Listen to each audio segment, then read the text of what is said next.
chaired by Katie Clariner and Michelle Campese, who share the role of Clinical Performance Manager in New South Wales. They too were unfortunately could come here at the last minute. So once again, I was asked to present their paper. So this paper is really all about our KPIs and how we go about generating our KPIs each year. And then we go into the Qlikview dashboard, which is a tool that's assisting our managers in viewing the KPIs in real time. So in New South Wales, we have a 6-stage process to look at develop our KPIs. So it really starts in November every year, and the stage 1 is really an external consultation or a scanning of the environment to see what's out there within it. And we collaborate with the Ministry of Health, the Clinical Excellence Commission, the Agency for Clinical Innovation. We see what other ambulance jurisdictions are doing, the Council of Ambulance Authorities, and other LHDs, local health districts throughout New South Wales. Once we go through that process, in December and January each year, we do some internal consultation with a benefit scoring chart. So this stage really consults a series of workshops in December and January, which systematically sorts through and produce a final draft suite of clinical KPIs for consideration. This process we feel is an essential component of the process. It's to ensure that the following year's KPIs are aligned with the incoming year's organisational objectives. It also provides us an opportunity to reflect on the current year's KPIs and see how effective they were and whether any of those need to be carried over into the following year. Subsequent workshops are held with various directorates, and most of those are with clinical operations, and we get the managers and some paramedics to provide us feedback to see whether they are suitable KPIs. So the system that we use to determine the best KPIs at the workshop is called a benefit scoring chart. The benefit scoring chart was designed by the clinical performance managers. And at these workshops, the groups use this chart to score each potential KPI from a list, and that goes against 4 benefit factors. So the first benefit factor there is measurability, and here the workshops consider the potential KPI can easily be and accurately measured, which would result in a high score of 3. Alternatively, if it's difficult to measure, which may require a high level of interaction to ensure the EMA data is accurate, it'll receive a low score of 1. So then they pop their score over there in the result column. The second benefit factor relates to whether the KPI is backed by current research standards or expert consensus. And likewise, it's also scored between high and a low of 0.1. And just what is this system? So the levels of evidence chart that we use to measure that level of evidence is associated data reference page from the Australian Government National Health and Medical Research Council Evidence Hierarchy. The third factor considers whether the KPI is relevant in the pre-hospital environment and to what extent paramedics can have control over the patient's outcome. And again, they go through that scoring process. The last benefit factor considers what effect on patient outcome or whether the KPI will be a process measure only. So they do they tally all their scores up, and the final results from the benefits are tallied in the results line down the bottom there. That has a range from excellent through to very poor. Different workshops may return different results, and as such the scores are averaged to determine the final result. And from that body of work we get a very short list of potential KPIs.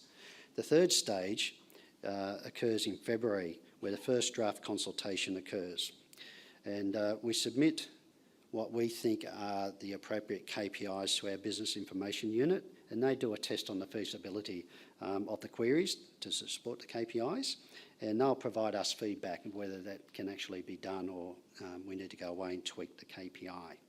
The second draft suite of KPIs are then taken to the Clinical Excellence Commission. The Clinical Excellence Commission in New South Wales really looks after all the patient safety issues for the New South Wales Health. That's the health pillar that looks after patient safety.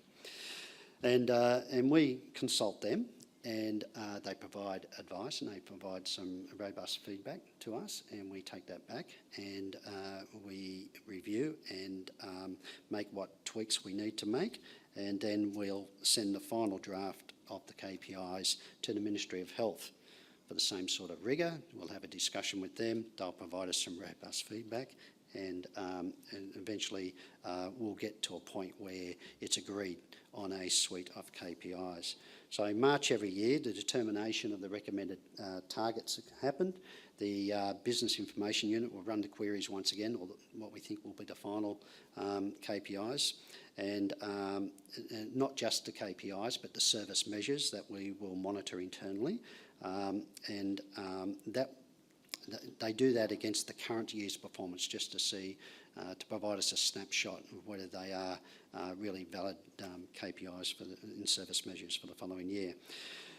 So they're returned down to clinical performance, and they'll start formulation on the draft targets for the following year.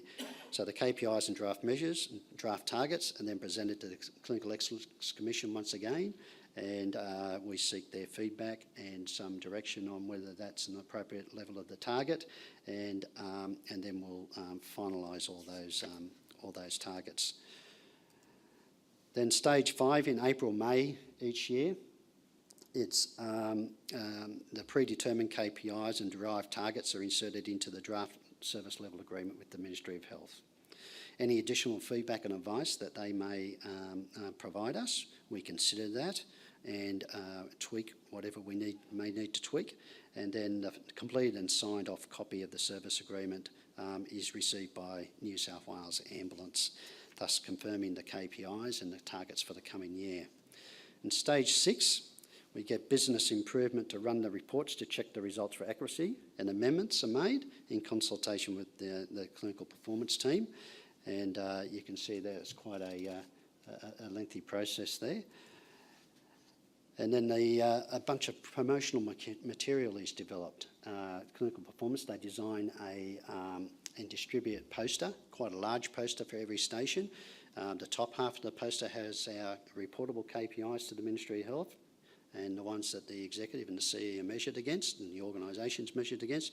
And then we have our performance measures, which are our internal targets in the bottom half of the poster.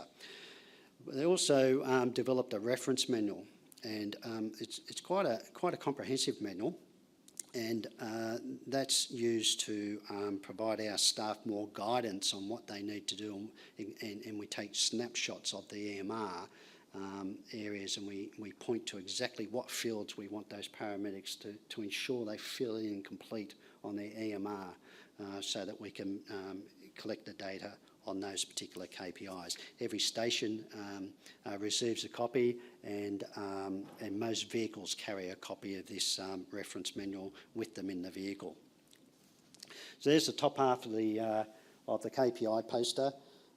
It's got the service agreement KPI on the far left-hand side there, the criteria. So all the paramedics we're open about, they can see what it is, the target and the rationale. And of course the bottom, as I said, is just our measured service measures that we just monitor internally. That's the cover of our reference manual, and as I said, most of the pages there have snapshots of all the areas of our clinical record in there that we would like the paramedics to complete.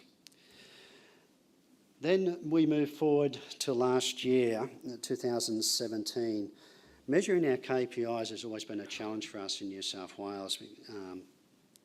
Before we had the introduction of this Qlikview dashboard, there was about a 2-month time delay before we could actually get the data from when the job was done. The KPI, the results were really accessible monthly and were always a 2-month delay. If we wanted to obtain any specific data, the requests for ad hoc reports, data analytics unit would have to manually undertake those, and it was quite a large job for them to do that. So the clinical dashboard is designed to provide our managers a self-serve access to a comprehensive set of clinical performance indicators now. It went live in December 2017, and it contains many features which allows for analysis and review of a wide range of measures and dimensions. It enhances our understanding of issues affecting clinical performance to enable greater evidence-based decision-making. It's a whole suite of reports. All our clinical key performance indicators are there, all our patient care, trauma, cardiac and stroke, mental health. There's some service delivery KPIs there, and there are some, we can review medications there. So I've just got a couple of quick slides just to go through there. It's really quite a user-friendly, simple system. You know, the top left-hand section of the dashboard displays a button selecting each of the individual KPIs. The type and they've got a traffic light system there, whether we're red, orange or green, so you can have just a quick look and see how we're going. So then from there, we go over to current performance.